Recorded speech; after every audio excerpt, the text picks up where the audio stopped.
Now, analysts at PwC say the cyber threat is getting even larger in 2015. And today, we're talking about how perhaps across the African continent, we can build an infrastructure that enables us to be able to tackle this. And for this discussion, let me introduce my guests. I start in Johannesburg, where we've got Mohammed Amin Hasbin, Senior Information Security Researcher at Kaspersky Lab. And then in Lagos, in Nigeria, we've got Ayotunde Koka, Managing Director of Rec Center, and Yemi Saka, Partner Advisory Service at EY West Africa. Gentlemen, thank you for your time. Let me begin with you, Mohammed, in Johannesburg. And I want to quote for you a story that I picked up yesterday. This is the Chancellor of the Exchequer in the UK, George Osborne, announcing that he is doubling funding to strengthen the UK's cyber defences to $2.9 billion over the next 5 years. And I heard another headline the other day suggesting that the issue of cyber security and threat is even bigger in Africa than in other jurisdictions. Is that true, first? And secondly, what are we doing about it? Okay, thank you. Thank you for your questions. Well, we actually see that the world as a whole is moving from having IT and infrastructure related to information systems as a small entity within each organization or serving specific purposes to actually serving the whole business, and where the business even runs, we're moving towards smart cities now. And every business will have full ownership of the ICT infrastructure, will be running over the ICT infrastructure, and that is definitely bringing us to new threats. And we are seeing a lot of increase in the threats, cyber threats, especially in the South African region. And actually, this is because of multiple reasons. Actually, one of them could be the adoption of the information systems, and we are all now becoming more connected than ever, but we also need, as we move to smart cities, we also need to become smarter people, because we also have to carefully handle our devices, because they have a lot of private information and they could be also used to deliver other attacks. Let me take the same question to Lagos. Gentlemen, I'll start with Ayo. Your contribution in terms of the size of the problem that we have, and perhaps what you could also add is, of course, who is most at risk here? Is it the individual? Is it organizations? Is it government? It's a significant issue across the board, because there's increasing take-up of technology to access services by consumers, be it banking services, other payment services, and so on. So this is now becoming a general issue. The problem with cybersecurity is not just localized in one country either, it's a cross-country issue. So people are mobile, people will use services wherever they are. So it's an increasing issue. It's important that consumers are made aware by companies that deliver services in a digital fashion. You see, you can only secure services to a point. If the people who use those services, the end consumers, are not aware of the dangers related to cybersecurity, then you tend to find that unscrupulous criminals will use tricks like phishing and so on to get around technical solutions to the problem. It's not also just down to the government. It's a joint collaboration between government and business to make sure that there's end customer awareness on the dangers of cybercrime, and how to make sure that they actually do not become victims of cybercrimes. Yeah. It's a widespread issue across many countries. Absolutely. Yemi, I would imagine working with the private sector as well as with governments, you probably would have seen perhaps the collaboration between the two, or the lack thereof. What are you seeing? I think from my perspective, and I think I share the views as well of some of the other speakers, we're seeing a lot more, there's actually a lot more transparency now, in a sense that this whole notion of cybersecurity or cyber threats is now being put more in the open. I think we're still challenged though with sort of the degree of openness, especially in the financial services sector with regards to actual threats. But if you look at the private sector as well as the public sector, cybersecurity is certainly a challenge that is ever going to increase, right? So I think we're going to start seeing more increased threats. If you look at how digitized our economy is going to become, how digitized it is now compared to maybe 5, 6, maybe even 10 years ago, the threat from a cybersecurity perspective will become increasing, right? I mean, it will certainly increase. So in terms of the collaboration, I think a lot of that has started. I think there's a lot more work that needs to be done from a collaboration perspective. But I think it's even more from the perspective around how do we want to have open conversations around some of the cyber threats that we're seeing, some of the advanced threats, and then also how do we want to start enabling our people to accept and adopt, but also start being more proactive rather than reactive. To become proactive rather than reactive, of course, requires that there be greater transparency, as you said, and also a greater understanding of the threat. How big is this threat? The suggestion has been that Africa is more exposed than other parts of the world. I would imagine that's because we adopt technologies that others have developed in many cases. I believe cyber is a global issue, right? Now, from an African perspective, one could maybe argue that maybe the reason why this perception around sort of our threat level or how susceptible we are to threat, I think it's really because, I would say maybe the number of, like I said, being proactive certainly gets you further in terms of strengthening your infrastructure. And I believe from an African perspective, there needs to be a greater push to accepting that these threats are real. But more importantly, being able to be bold enough to take the step of making the right investment. So when I say proactive, it's not just from a technical perspective or from a cyber perspective, but it's also from a financial investment perspective. Making the bold step to take the right investment, make the right investment, to make sure that you're protecting what you can see today. Because as an organization, private or public, you do have individuals that you need to protect. You do have their data. You become a data custodian. So it's really just being bold enough to make the right investments to protect and actually strengthen the infrastructure of a lot of the organizations. Absolutely. Ayo, do we have the infrastructure first, number one? And then secondly, do we have the platforms upon which we can then be able to collaborate? And I'm really talking here across national, regional, Pan-African, and as Yemi noted, global platforms as well. The infrastructure is there. It's like so many things. It's one, understanding what needs to be done and implementing it. The key thing about cybercrime as well is it never stops. You can't say, okay, well, I've put the infrastructure in place, that's it. You always find, people will find a way to get around the infrastructure you put in place. So it's a continuous issue. So capacity building is a very important thing here for us to put in place in Africa. Now, also, what you're finding in Africa is the adoption of technology is actually taking off. If you look at mobile penetration, where we keep talking about that, is significant. Mobile continues to be a mass adoption platform for accessing the internet and services and so on. So you have adoption racing ahead. You have this issue of cybersecurity, something you can't just fix and believe you've done it. It's an ongoing thing. And you have the capacity development that's required to make sure you have the right solutions in place to make sure that you continue to secure the infrastructure that end consumers use. Now, with respect to it being the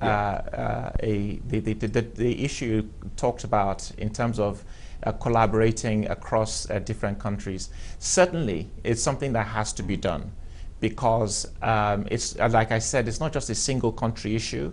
It's, Yemi also said, it's actually a global issue, but from a regional point of view, you have to have regional blocks come together to ensure that the right policies are put in place to drive cyber awareness. You know, technology adoption will raise, and we're not talking about Internet of Things, which is where you have a lot of other devices, even cars now using internet technology for access to data. those can be hacked, as we've seen some of the issues in the US, for instance, some car being hacked and taken over by, it was a demonstration, but nevertheless they showed that this could happen to cars, okay? Now, if you have a situation like that, you therefore need to make sure that from a regional point of view, you have the right controls and minimum standards in place and checks to ensure that you have minimum levels of cybersecurity protection and an ongoing process for monitoring that this continue to be effective. Let's take this to Johannesburg. Mohammed, do you see any evidence that that collaboration is actually happening and that we have got the platforms? Please just contribute if you can to the thoughts that we got from Ayo as well as Yemi. Yeah, well, we see that the attacks that are happening are raising a lot of concerns among the organizations around Africa. And we see a lot of initiatives being launched, but not really, we need better maturity into discussing what is happening here in South Africa. And we need platforms for not only investigating what is happening, but also in defining the framework and the platform for sharing of intelligence and information, because the same attack is happening in multiple organizations at the same time, and only one experience could help us all get better in fighting and defending our organizations. We see as we move to a smarter world, we also need to raise more awareness among everyone, because it's not only about the organizations, it's about the people also, the culture, like implementing the culture of defense and the cybersecurity and the dangers of the internet. Actually, one of the recent trends that we are currently seeing within Kaspersky is specifically in the last few years, we've seen a lot of attacks happening on the digital world, like digital information being stolen, a lot of cyber-related threats. But now we see the attacks are coming back to the real world. So we're talking about people being blackmailed for money because someone stole their pictures or someone activated their camera.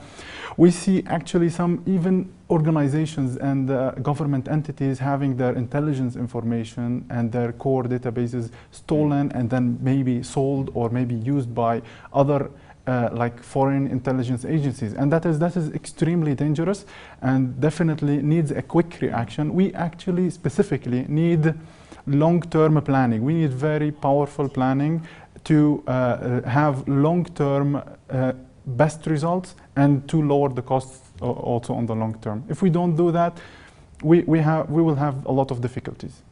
Indeed.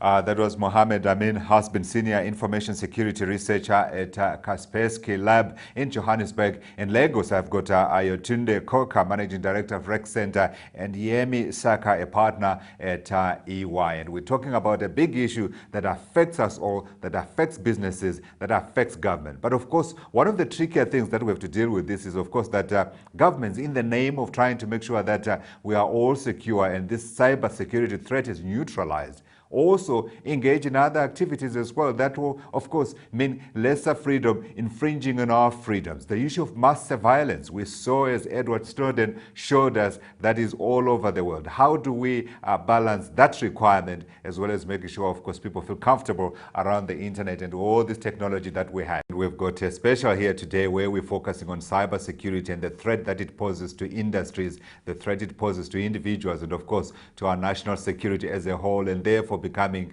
a government problem. Now, we know, of course, that the internet is going to play an increasingly important role in our lives, be it intruding into our homes by having fridges that talk to us and order our food, to obviously the fitness stuff that we have seen creeping into our everyday lives, watches from which we can talk and all that kind of thing. Now, how do we, in the process of this development, ensure that we are able still to maintain our privacy as well as, of course, our security? I've got in the studio with me in Johannesburg and in Lagos. In Johannesburg, I've got Mohammed Amin Hasbin, Senior Information Security Researcher at Kaspersky Lab. And in Lagos, I've got two gentlemen, Ayotunde Koka, Managing Director at Rec Center, and Yemi Saka, Partner Advisory Service at EY West Africa. Africa. Yemi, I want to start with you, and I want you to help maybe our viewers understand how we strike this balance between the protection of our privacies as well as, of course, on the other side, ensuring the security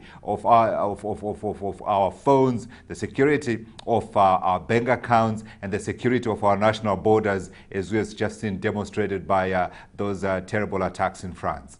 No, absolutely. I think that's a really fantastic question, and I think that's really some of the tension that you see, especially sort of around cybersecurity, is how do you protect the information that we have, but also on the flip side, how do you prevent people from sort of running their everyday life, exchanging information freely, as most of us do actually.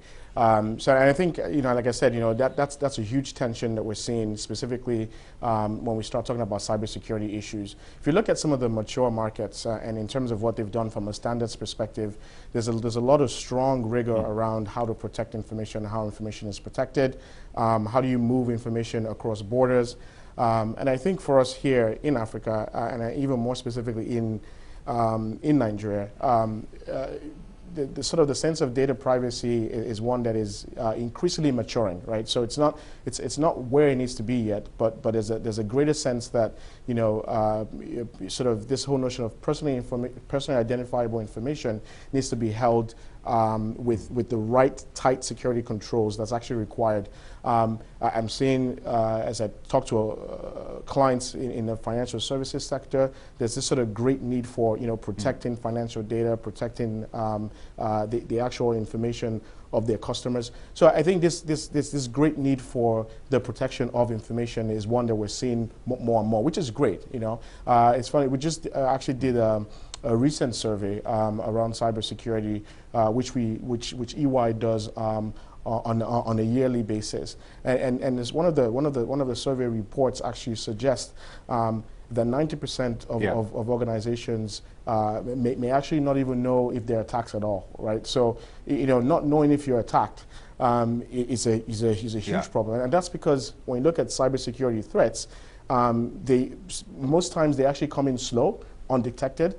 By the time you put out things in the headline, or once the headlines are actually out there, your attack could actually have blown for months, right, before you actually put that out in public. So so this whole notion around how do we protect data, how do we keep data, but also how do we keep it flexible enough that we can still use it, right? So I think that's the current tension that we're seeing. I think we're going to see more and more of those tensions. Yeah. Ayo, do you want to contribute to that? Just to build on that, I think business leaders need to understand the onus that's on them with respect to understanding broadly the implications of security, other issues such as identity theft and so on that can occur if you don't have the right solutions in place.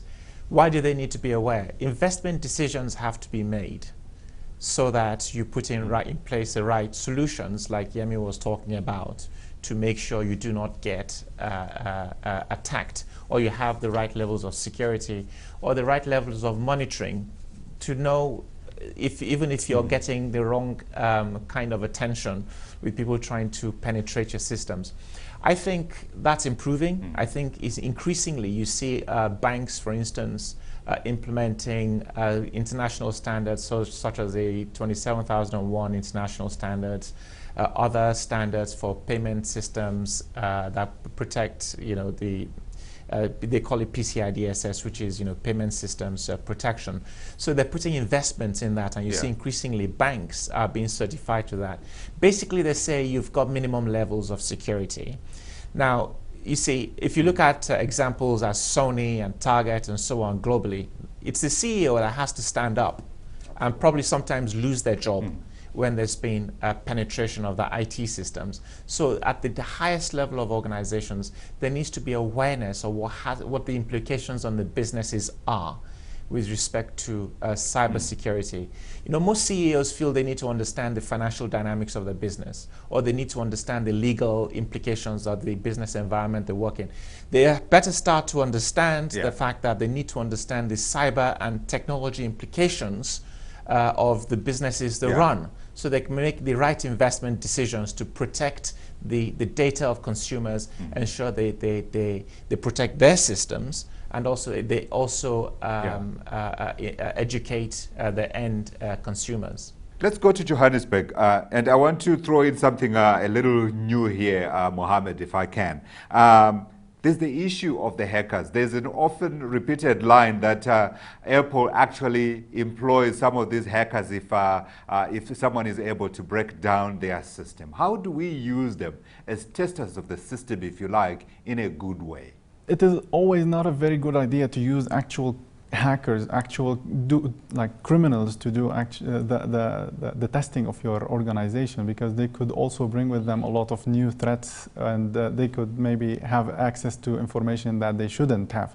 So what we see is that security assessments should be done in all of the organizations, and they help in identifying the vulnerabilities. They could be done by international organizations, very mature organizations, and they could be done in a very professional manner, and they could help definitely in identifying the weakest links inside each organization, and then dealing with that. On the other side, as you mentioned, the example of the airport itself, we are seeing a trend, an increasing trend of having people hired within organizations, hired maliciously inside organizations.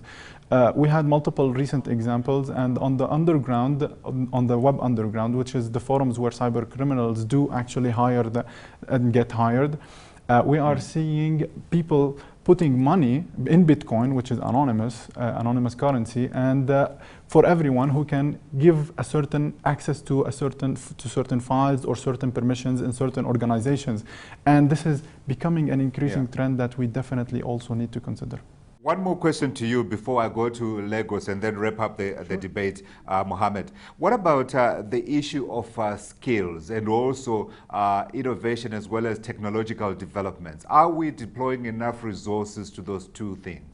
Well, we see that there is a lack of information security resources, whether in terms of investments or in terms of actual skilled people.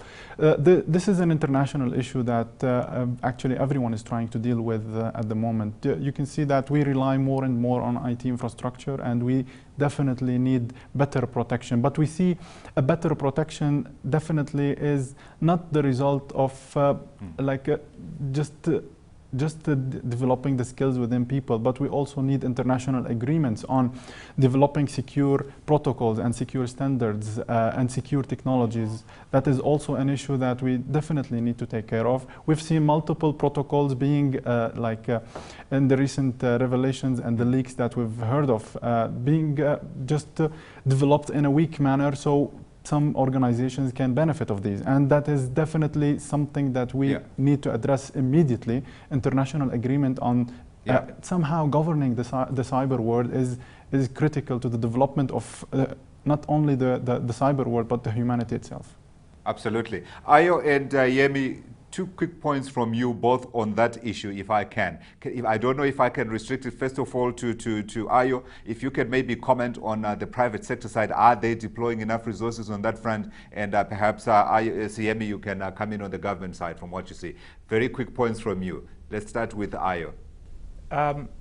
Technology, you continue to get technology innovations. I think in Nigeria now you have the biometrics with bank verification numbers that ties the identity to the biometrics.